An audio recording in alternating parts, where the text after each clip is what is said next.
काफ़ी लोग कुछ न कुछ वजह के कारण दवाई लेते हैं। यह एक मल्टीविटामिन कैप्सूल है।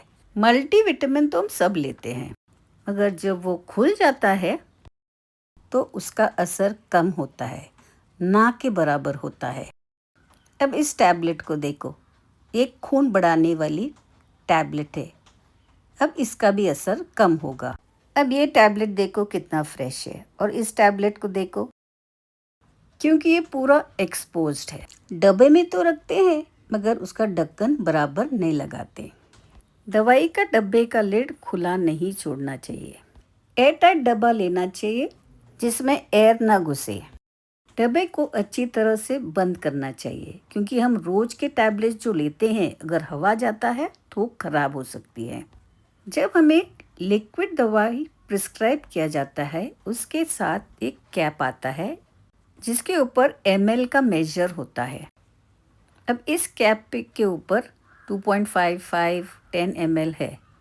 ऐसे छोटे कैप्स में भी ml के मेजर्स होते हैं, और ये कैप्स हमें फेंकना नहीं चाहिए, क्योंकि हमारे बहुत सारे काम में आगे आ जाएगा। जब हम बच्चों को दवाई पिलाते हैं, पहले हमें इसे कैप में मेजर करना है। अब मेजर करने के बाद हमें उसे ऐसे स्टील का पोरर जैसा आता है, जो हम बच्चे के मुंह के लेफ्ट साइड से पिला सकते हैं। अब इस स्टील पोरर से हमारे घर में जो बूढ़े लोग हैं, जो टोटली बेड रिडन है, कुछ कर नहीं सकते, उनको भी दवाई इससे पिला सकते हैं। इसका दूसरा पार्ट मिस नहीं करना। काफ़ी लोग कुछ न कुछ वजह के कारण दवाई लेते हैं।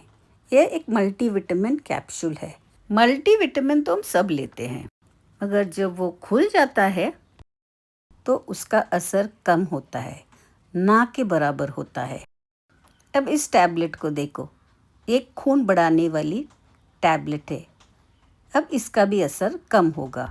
अब ये टैबलेट देखो कितना फ्रेश है, और इस टैबलेट को देखो, क्योंकि ये पूरा एक्सपोज्ड है। डब्बे में तो रखते हैं, मगर उसका ढक्कन बराबर नहीं लगाते।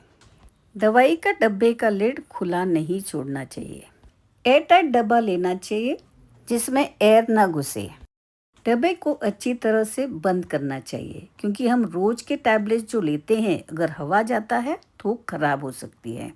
जब हमें लिक्विड दवाई प्रिस्क्राइब किया जाता है, उसके साथ एक कैप आता है जिसके ऊपर ml का मेजर होता है। अब इस कैप के ऊपर 2.55 10 ml है। ऐसे